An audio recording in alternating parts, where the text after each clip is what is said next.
In example 4, we are rolling two fair dice here, one white die and one red die, and we first want to know what is the sample space. So to find the sample space, we can draw something called an outcome table. So here I've got my red die and I've listed the outcomes for the red die 1 through 6, all equally likely. And here the white die 1 through 6, all equally likely. And then this kind of works like a multiplication table. You've got 1 on the red die, 1 on the white die, so you'll list that as an ordered pair, 1, 1. So you're meeting the row and the column. In that way, it's kind of like a multiplication table. 1 on the red die, 2 on the white would be 1, 2.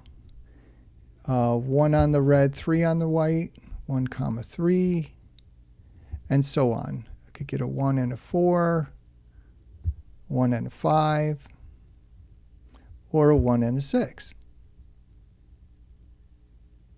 And then in this entry, that's 2 on the red die, 1 on the white, so that'd be 2, 1. 2 on the red, 2 on the white, 2, 2, and so on. 2, 3, etc.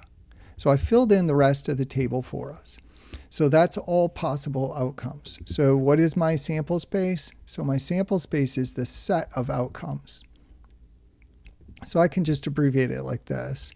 1, 1, ordered pair, and then dot, dot, dot, down to the last one is 6, 6.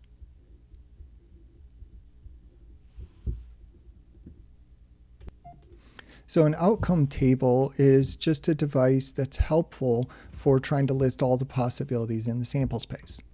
Is this sample space equally likely? Well, we rolled two fair dice. So these are equally likely, these are equally likely. So we've got 6 times 6, 36 equally likely possibilities. Yes, definitely.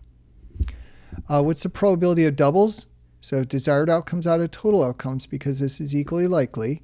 So doubles are 1, 1, 2, 2, 3, 3, 4, 4, 5, 5, 6, 6.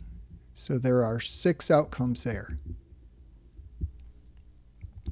So our desired outcomes are 6 out of our total outcomes, 36. And if you want, you can reduce that to 1/6.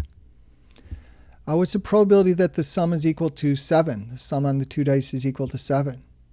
So we'll notice here the sum of 1 and 1 is 2. And then on this diagonal, 2 plus 1 and 1 plus 2 are 3.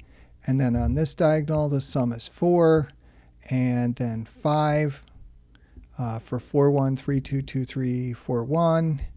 And then when you get down to the main diagonal in the middle here, sum of all of those outcomes is 7. So we got 6 and a 1, 5 and a 2, 4 and a 3, 3, 4, 2, 5, and 1, 6. So notice 6, 1 is different than 1, 6, because here you got the 6 on the red die, and up here you got the 6 on the white. So this one is also desired outcomes. There are 6 that have a sum of 7 out of total 36. That's also 1/6.